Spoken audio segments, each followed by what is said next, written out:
Hello everyone friends.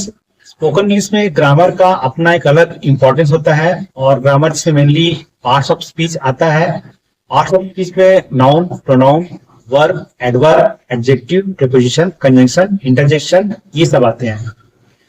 तो sentence making में इनका यूज कैसे करते हैं और इनको पहचानना कैसे है, इनमें यदि आपको डिफिकल्टी आती है तो आज के बाद यह डिफिकल्टी बिल्कुल भी नहीं रहेगी, क्योंकि इसे मैं बिल्कुल ही इजी तरीके से एक स्टोरी के माध्यम से समझाऊंगा। तो वीडियो को लास्ट तक देखिए so that parts of speech का ये कॉन्सेप्ट बिल्कुल क्लियर हो जाए। स्टार्ट करते हैं स्टोरी से। स्टोरी में एक ग्रामर नाम का हाउस होता है जहां पर एक हस्बैंड और वाइफ रहते हैं। तो हस्बैंड का नाम होता है नाउन और वाइफ का नाम होता है वर्ब। उनके 3 बच्चे रहते हैं जिनमें 2 बेटे और 1 बेटी रहती है। तो जो बड़ा बेटा होता है उसका नाम होता है प्रोनाउन।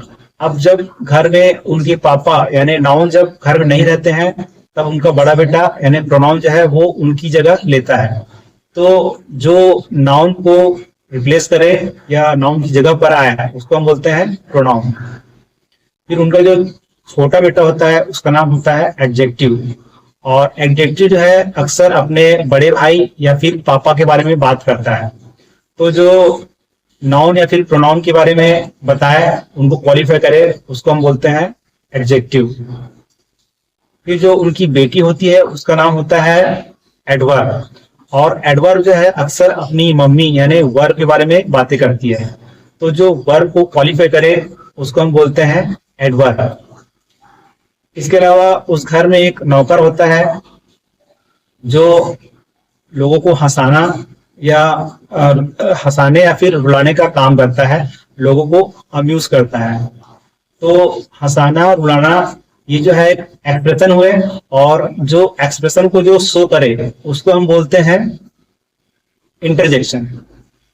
तो उस नौकर का नाम होता है इंटरजेक्शन। इसके अलावा उस घर में एक ब्रदर इन लॉ होता है जिसका नाम होता है प्रीपोजिशन। और प्रीपोजिशन का काम होता है नाउन या प्रोनाउन की जगह को उनकी लाइफ में बताना। तो किसी नाउन या प्रोनाउन की पोजीशन को जो बताए उसको हम बोलते हैं प्रीपोजिशन। और इसके अलावा उनके घर के बाजू में पड़ोस में एक व्यक्ति रहता है जिसका नाम होता है कंजंक्शन, जो उस घर के मेंबर्स को एक दूसरे को जोड़ने में और समाज को भी जोड़ने में हेल्प करता है। तो जो जोड़ने का काम करता है उसको हम बोलते हैं कंजंक्शन। तो आई होप ये पार्ट्स ऑफ स्पीच का कॉन्सेप्ट आपको बिल्कुल क्लियर हो गया होगा। और इसको हम एक सेंटेंस से समझते हैं जिस सेंटेंस में हम पूरा पार्ट्स ऑफ स्पीच जो है वो यूज करेंगे और एक वर्ड को डिस्क्राइब करेंगे।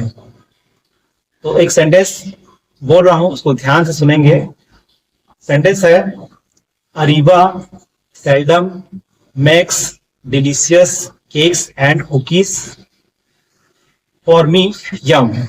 सेंटेंस है Areeba seldom makes delicious cakes and cookies for me yum. तो ये एक ऐसा सेंटेंस है जिसमें सभी पार्ट्स ऑफ स्पीच आए हैं।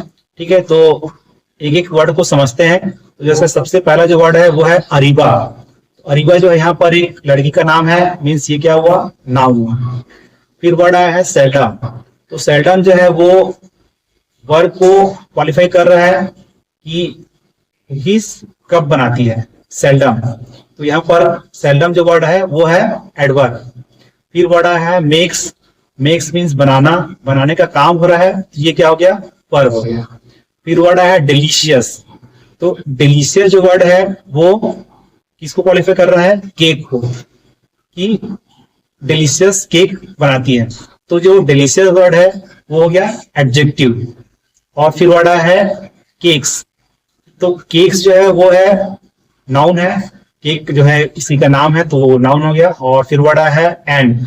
तो एंड जो है वो केक्स एंड कुकीज, ये 2 वर्ड को जोड़ने का काम कर रहा है, तो ये क्या हो गया, कंजंक्शन। फिर कुकीज, तो कुकीज भी एक नाउन है। फिर वर्ड आया है फॉर। तो फॉर जो है पोजीशन को बता रहा है, तो ये हो गया प्रीपोजिशन। और फिर वर्ड आया है मी। तो मी जो है यहाँ पर एक प्रोनाउन की तरह यूज हुआ है। और जो लास्ट में वर्ड यूज हुआ है वो है यम। तो यम जो है वो एक्सप्रेशन को दिखा रहा है, तो ये हो गया इंटरजेक्शन। Thanks for watching.